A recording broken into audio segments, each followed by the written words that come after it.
এখানকার গণ্যমান্য ব্যক্তি হাজী সাহেব সকলেই উপস্থিত আছেন। সকলেই পুরো ব্যাপারটাকে খুব ভালোভাবে গুছিয়ে বুঝিয়ে ভেঙে বলে দিয়েছে।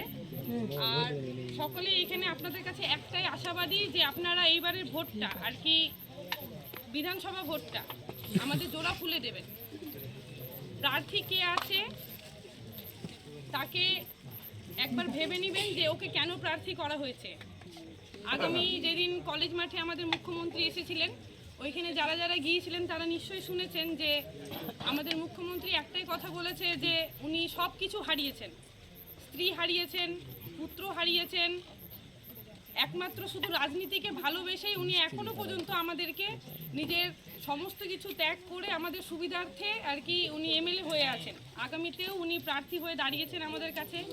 আমরা চাইবো আমাদের এখান থেকে, আমাদের শামসি অঞ্চল থেকে আপনাদের আজকে এই বুথে আমরা এসেছি এই কারণেই যে আমরা খুব আশাবাদী, আপনাদের কাছ থেকে খুব আশা আছে আমাদের যে আমরা এই বুথ থেকে ব্যাপক একটা লিড পাবো এবং শামসি অঞ্চল থেকে লিড নিয়ে ওনাকে একটা উপহার দেব।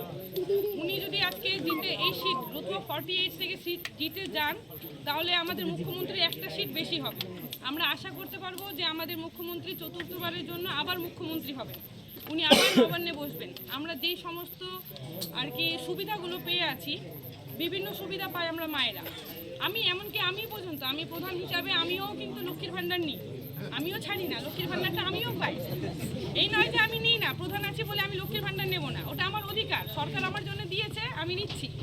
সকলে মা বোনেরা লক্ষ্মীর ভাণ্ডার পাচ্ছে, মেয়েরা ছেলেরা স্কুলে যাচ্ছে, বিভিন্ন সুবিধা পাচ্ছে স্কুল থেকে, মেয়েরা কন্যাশ্রী পাচ্ছে, বিয়ের জন্য এককালীন 25,000 টাকা রূপশ্রী পাচ্ছে, যুবসাথী পাচ্ছে, সবুজ সাথী সাইকেল পাচ্ছে, ব্যাগ পাচ্ছে, জুতো পাচ্ছে, জামা পাচ্ছে, মিড ডে মিলের খাবার পাচ্ছে। আর কি দরকার আমাদের, আর কি দরকার? এত কিছু দিচ্ছে একটা সরকার, তারপরেও যদি আমরা নিজের দিকে তাকিয়ে ভোটটা ওনাকে না দিতে পারি তাহলে এটা আমাদের ব্যর্থতা। আমরা আশা রাখবো যে আমরা ভোটটা ভেবে চিনতে অন্যদিকে ভোটটা না দিয়ে আমরা অন্যান্য দলে যদি ভোটটাকে ভাগ করে দিই তাহলে হচ্ছে সেই সবাই একসাথে জোট হয়ে বিজেপিকে আমাদের রাজ্যে নিয়ে আসবে। তাহলে কিন্তু আমি আর আপনাদের এখানে এসে আপনাদের মতো বক্তৃতা দিতে পারবো না। আপনারা আপনাদের মতো থাকবেন, হিন্দু হিন্দুর মতো থাকবেন। আমি কিন্তু হিন্দু মহিলা, আজকে রাত্রি 9টা বাজে আমি দক্ষিণ কুশাখায় এখানে এসে বক্তৃতা দিচ্ছি নির্ভয়ে, আমার কোনো ভয় নেই, কোনো চিন্তা নেই, কিচ্ছু নেই। আমাদের মধ্যে কোনো জাতি ধর্ম কোনো রকম ভেদাভেদ নেই, আমরা করি না। আজকে ঈদ হচ্ছে, আমার মেম্বারের বাড়িতে নেমন্তন্ন পাচ্ছি, আমি আসছি। কুরবানি ঈদে আমার বাড়িতে ওর বাড়ি থেকে মাংস যায়, আমরা খাচ্ছি। আজকে পুজো হচ্ছে, আমরা একসাথে সকলে মিলে উদযাপন করছি। রামনবমী, দুর্গা পূজা, বাসন্তী পূজা, কালী পূজা সবটাই একসাথে করছি। ঈদও যখন একসাথে করছি, পূজা একসাথে করছি। তো আমরা আশা রাখবো ভবিষ্যতে যেন এই সাম্প্রদায়িকতা আমাদের মধ্যে বজায় থাকে।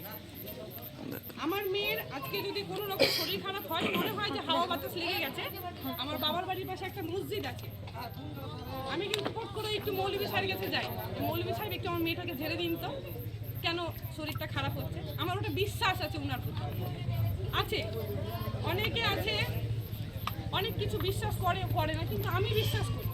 আমার এটা নিজের ব্যক্তিগত কথা বললাম যে আমার বিশ্বাস আছে মৌলভী সাহেবের উপরে যে উনি ঝেড়ে দিলে আমার মেয়েটা সুস্থ হয়ে যাবে, এটা একটা বিশ্বাস। তো আশা রাখবো যে আমাদের হিন্দু মুসলিম এই সমাজটা যাতে বজায় থাকে, তবে তখনই বজায় থাকবে যখন এই সরকার আবার সরকার গঠন করবে চতুর্থবারের জন্য। যদি সরকার গঠন না করে, কোনোভাবে একজোট হয়ে বিভিন্ন আইএসএফ আছে, মিম আছে, জেইউপি আছে, আর কেউ আছে, এরা সব একজোট হয়ে যদি বিজেপিকে নিয়ে আসে তাহলে আমরা হয়তো এভাবে কখনো বসতে পারবো কি পারবো না, এটা একটা সন্দেহের ব্যাপার যে বসতে পারবো কি। তো আমরা এই জিনিসটা রাখবো না, আমাদের উন্নয়নমূলক কাজগুলোর দিকে তাকাবো, আমাদের নিজের ভবিষ্যতের কথা ভাববো, এসআইআর এর কথা ভাববো যে এসআইআর এর জন্য আমাদেরকে কতটা হ্যাকেল হতে হয়েছে। আজকে পঞ্চায়েতে যাদের নাম ডিলিট হয়ে গেছে তাদের জন্য আমাদের পঞ্চায়েত কর্তৃপক্ষ, মেম্বার, প্রধান, উপপ্রধান সবাই মিলে ব্যবস্থাপনা করেছে, তাদের নাম উঠে যায়। আমরাও চেষ্টা করছি, আমরা সবাই মিলে সকলে মিলে চেষ্টা করছি যাদের নাম ডিলিট হয়েছে তাদের নামগুলো যেন আবার উঠে আসে। তো দেখছি কতটা পারছি, লিস্ট বেরোনোর আছে, আমরা দেখবো কতটা আসছে, না হলে তো আমরা আছি। আপনারা কেউ আশা হারাবেন না বা কেউ চিন্তা করবেন না, এরকম নয় যে চিন্তায় রাত্রে ঘুম হচ্ছে না, খাওয়া হচ্ছে না, তা নয়। আমরা আছি, আমাদের প্রেসিডেন্ট আছে, চেয়ারম্যান আছে, কোনো অসুবিধা হলে মেম্বারের মারফত আমাদের কাছে জানাবেন, আমরা যথাসাধ্য চেষ্টা করব আপনাদের নামটা তুলে দেওয়ার। কেউ কিন্তু ঘাবড়াবেন না, কারো নাম বাদ যাবে না। যদি এই সরকার আসে কারো নাম বাদ যাবে না, সবার নাম আবার উঠে যাবে, যেমন ছিল তেমনভাবেই উঠবে। কিন্তু সরকার যদি না গঠন করতে পারি তাহলে কিন্তু আমরাও নিজে জানি না যে কী হবে। এই চিন্তা ভাবনা আমরা নিজের মধ্যে রেখে এবং সকলকে ধন্যবাদ জানিয়ে আর বিশেষ কিছু বলবো না, সবাই ভেঙে বলেছে। আজকে সভাটা এখানেই শেষ করছি। সকলে ভালো থাকবেন, সুস্থ থাকবেন। আর 23 তারিখে ভোটটা যেন জোড়া ফুলেই দিই, এটা একটু রাখবেন। আমি আবারও আপনাদের মাঝখানে আসবো, কখনো যদি প্রয়োজন হয় আপনারা ডাকবেন, আমি অবশ্যই আসবো। আমরা সকলেই আসবো, এসে আপনাদেরকে বোঝানো দরকার হলে আবারও বুঝিয়ে দেবো। আজকের মতো শেষ করছি, সবাই সকলকে ধন্যবাদ। অনেকের কাছে অনেক কথা শুনলেন, আমি লাস্ট একটাই শুধু কথা বলবো যে আপনাদের কাছে গণতন্ত্র দেশে সবার অধিকার আছে। এদিকে শুনবেন, সবার অধিকার আছে, সবাই এসে ভোট চাইবে। কিন্তু আজকে যারা আদার্স পার্টি যারা আসবে, কংগ্রেস আসুক, সিপিএম আসুক, মিম পার্টি আসুক, তাদের কাছে একটাই কোশ্চেন রাখবেন, প্রশ্ন রাখবেন যে আমরা 3 মাস ধরে এসআইআর যে বিব্রত হয়েছি, আমাদের নাম কাটছে, হিয়ারিং হচ্ছে, আপনারা তখন কোথায় ছিলেন? 5 বছর কোথায় ছিলেন? এই কথাটা তাদেরকে প্রশ্ন করবেন। আমরা আছি, আগামী দিনেও আমরা থাকবো। এবং আপনাদের যাদের ভোটার লিস্টে নাম কেটে গেছে, আমাদের নেত্রী মমতা ব্যানার্জি পরিষ্কার বলেছেন আপনাদের 2 টাকা কোনো খরচা